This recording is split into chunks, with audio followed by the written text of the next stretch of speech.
नमस्कार। सपा का दामन छोड़ बागी होकर बीजेपी में शामिल हुई अपर्णा यादव को उस वक्त बड़ा झटका लगा जब बीजेपी ने लखनऊ कैंट सीट से ब्रजेश पाठक को चुनावी मैदान में उतार दिया।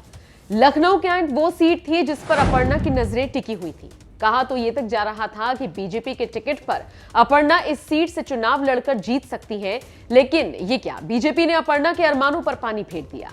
कहा यह भी जाता है कि इसी सीट से लड़ने के लिए वो सपा छोड़कर बीजेपी में आई थी, क्योंकि सपा से उन्हें टिकट नहीं मिल रहा था। खैर, फिर उम्मीदें टिकी मैनपुरी की करहल सीट पर। कहा जाने लगा कि बीजेपी अपर्णा को अखिलेश के खिलाफ चुनावी मैदान में उतार सकती है, लेकिन यहां भी खेला हो गया। बीजेपी ने अपर्णा को दरकिनार कर बघेल को मौका दे दिया। खैर, खास बात यह रही कि चुनावों में टिकट कटने के बाद निराश और हताश होने के बजाय अपर्णा ने मोर्चा संभाला और बीजेपी उम्मीदवारों के लिए जोर शोर से प्रचार करना शुरू कर दिया है। हर दिन वो किसी न किसी सभा में बीजेपी प्रत्याशियों के लिए प्रचार कर रही है और हुंकार भर रही है। इस दौरान अपर्णा सपा पर निशाना साधने से भी नहीं चूक रही है। एक तरफ अपर्णा खुद को शेरनी बताते हुए सपाई गुंडों से न डरने की बात कहती हैं और दूसरी तरफ ओपी राजभर जैसे नेता खुलासा करते हैं कि अपर्णा ने मुलायम से घर वापसी की गुहार लगाई है। इन सब के बीच एक सवाल सभी के जहन में है। वो सवाल ये कि अपर्णा जिस सीट के लिए अखिलेश से लड़ गई, मुलायम की बात नहीं मानी, बागी होकर विरोधी पार्टी के खेमे में चली गई, उससे उन्हें क्या फायदा हुआ। कई लोग इसे लेकर अपर्णा का मजाक भी उड़ा रहे हैं, कह रही हैं कि घर की बहू का बागी होना नुकसानदायक साबित हुआ। हालांकि इसी बीच कयास ये लगाए जाने लगे हैं कि अगर 10 मार्च को बीजेपी की यूपी में वापसी होती है और योगी आदित्यनाथ मुख्यमंत्री बनते हैं तो अपर्णा को योगी कैबिनेट में जगह मिल सकती है। दबी जुबान में कुछ राजनीतिज्ञों ने यह भविष्यवाणी कर दी है कि अगर बीजेपी सत्ता में लौटती है तो अपर्णा का कैबिनेट मंत्री बनना तय है। हालांकि इसको लेकर कोई आधिकारिक खबर तो है नहीं। चुनावों के बाद जो परिणाम आएंगे उसके आधार पर ही कोई फैसला लिया जा सकता है। लेकिन अपर्णा को लेकर इस तरह की खबरें बहुत तेजी से सोशल मीडिया पर वायरल हो रही हैं। खबरें यह भी हैं कि अगर बीजेपी चुनावों में जीतती है और सरकार बनाती है तो अपर्णा को विधान परिषद के रास्ते योगी कैबिनेट में शामिल किया जा सकता है। खबरें यह भी हैं कि अपर्णा को स्वाति सिंह का मंत्रालय वुमेन एंड चाइल्ड वेलफेयर सौंपा जा सकता है। हालांकि ये सिर्फ अटकलबाजी है। अभी तो चुनावों के लिए मतदान होना है, फिर परिणाम आने हैं और उसके बाद देखना होगा कि अपर्णा से जुड़ी इन खबरों में कितना दम है। आपको क्या लगता है, क्या अपर्णा को योगी कैबिनेट में जगह मिलेगी या फिर उनकी उम्मीदों पर एक बार फिर से पानी फिरेगा? आपका इस खबर पर जो भी कहना हो कमेंट करके हमें जरूर बताएं। सर्वप्रथम मैं धन्यवाद करना चाहती हूँ आदरणीय मनीष दीक्षित जी का और ब्रजेश पाठक जी का, हिमांशु दुबे जी का। और मैं बस इतनी बात कहना चाहती हूँ कि आज गांधी जी की पुण्यतिथि है। इसी अवसर पर हम सारे पार्टी के लोग यहाँ इकट्ठे हुए थे और हम सभी ने अभी मन की बात सुनी। उसके उपरांत मैं बस इतनी बात बोलना चाहती हूँ कि 5 साल में भारतीय जनता पार्टी की सरकार में एक भी घोटाला नहीं हुआ, 5 साल में एक भी दंगा नहीं हुआ, जबकि टाइम हमारे अनुकूल नहीं था। कोविड की बहुत बड़ी महामारी आई, उसमें भी हम सफल हुए। 47,000 से ज्यादा भूमाफिया और गुंडे आज जेल में हैं। 2,000 करोड़ की अवैध संपत्तियों पर जिस तरह से आदरणीय यशस्वी मुख्यमंत्री श्री योगी आदित्यनाथ जी ने जिस तरह से कार्रवाई करी है वो भी बहुत सराहनीय है। और युवाओं, नौजवानों को बिना सिफारिश जो नौकरियां मिली हैं, आज यूपी में कम से कम 39 से ज्यादा मेडिकल कॉलेज हो गए हैं।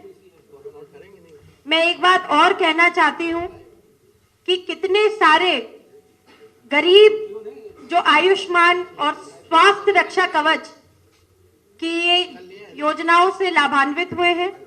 5 साल में करीबन 2.5 करोड़ शौचालय बने हैं, 43 लाख लोगों को पक्का घर मिला है, 2 करोड़ गैस कनेक्शन, 15 करोड़ लोगों को डबल राशन मुफ्त मिल रहा है और करीबन 1.5 करोड़ लोगों को बिजली कनेक्शन मिला है।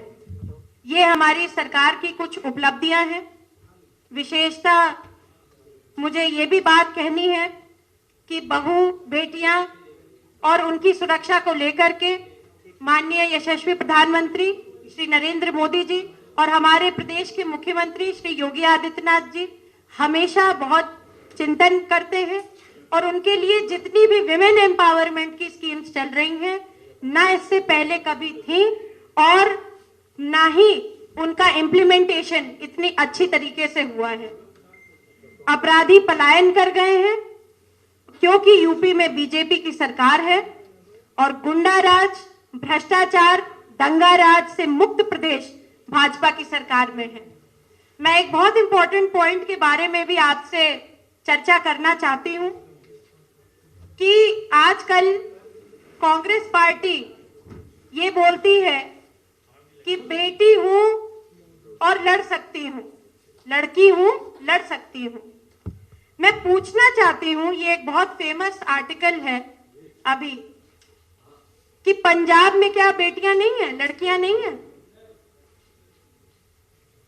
और वहां पे इसी आर्टिकल में लिखा हुआ है कि उनकी प्रदेश की महिला अध्यक्ष बलवीर रानी सोडी, उन्होंने कहा कि पार्टी में किस तरह से महिलाओं को नजरअंदाज किया गया, एक टिकट नहीं दी गई। तो क्या सिर्फ चुनावी, क्योंकि यहां पर संग्राम है इसलिए कांग्रेस को ये याद आ रहा है कि यहां पर लड़की हूं लड़ सकती हूं? और मैं तो ये भी कहूंगी कि हमारा पड़ोसी जो उत्तराखंड है, उसकी जो महिला मोर्चा की अध्यक्ष है, वो भी आज हमारी भारतीय जनता पार्टी में आई है क्योंकि वो भी वहां प्रताड़ित महसूस कर रही थी। तो इस तरीके की जो राजनीति है कि सिर्फ प्रियंका जी जो सिर्फ स्लोगन दे देती हैं, करना नहीं है कुछ, स्लोगन की राजनीति करनी है, तो स्लोगन की राजनीति से कुछ नहीं होगा। उससे हाँ, हो सकता है आप जैसे अच्छे मीडिया भाइयों का कवरेज जरूर मिल जाए, पर देश जानता है कि विकास कौन कर रहा है। विकास सिर्फ मोदी जी के नेतृत्व में और आदरणीय योगी जी के नेतृत्व में उत्तर प्रदेश में हुआ है, दिख रहा है, होगा, और 2022 में भारतीय जनता पार्टी दोबारा पूर्ण बहुमत से फिर से सरकार बनाएगी। जय हिंद, जय भारत। पार्टी में बहुत सूझबूझ रखने वाले लोग हैं और इस तरीके की बात आप लोगों के मन में क्यों आ रही है ये मुझे नहीं पता, पर हमारी पार्टी में एक संगठित रूप से डिसाइड होता है कि कौन चुनाव लड़ेगा, कौन चुनाव नहीं लड़ेगा। अभी जिस भूमिका में हूँ मैं आपको उसी चीज का उत्तर दे सकती हूँ और अभी मैं यहाँ पे जिन मुद्दों को उठाने आई हूँ मैं उसी बात पे बात करूँ। मैंने विनोद जी कोई इस तरीके की बात नहीं कही थी। आप उस इंटरव्यू को कृपया ध्यान से सुन लीजिए। जी, क्या कह रहे हैं? देखिए, हर विरोधी इसी तरह से बयानबाजी करते रहेंगे तो क्या उनके बयान हम लोग जो है सीरियस ले लें क्या? अभी आपको पाठक जी ने उत्तर दिए। एक बात मैं और बता दूं।